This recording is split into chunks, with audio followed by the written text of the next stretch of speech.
একটি করাইতে পারি, আমি আন্দোলনের পিছপাওয়ার লোক নয়।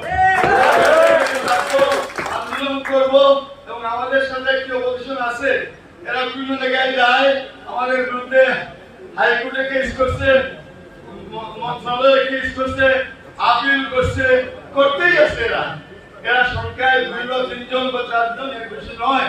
এদেরকে অতিক্রম করে ওভারকাম করে আমরা এগিয়ে যাচ্ছি এবং আমাদের টিম যেটা এখানে আছে, আমাদের টিম ঐক্যবদ্ধ, ইস্পাত লক্ষ্য নিয়ে আমরা এই টিম কাজ করতেছি।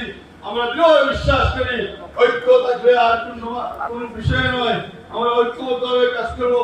আর আমার টার্মে কার্যকালীন সময়ে ঔষধ ব্যবসায়ীদের কিছু দাবি দেওয়া হলে অন্তত আদায় করে নিয়ে যাবো ইনশাআল্লাহ। আপনাদের সকলকে ধন্যবাদ জানিয়ে আমি আল্লাহ রাব্বুল আলামিনের প্রতি আপনাদের আমাদের জন্য দোয়া করে আমার বক্তব্য শেষ করছি। আল্লাহ হাফেজ। বাংলাদেশ জিন্দাবাদ।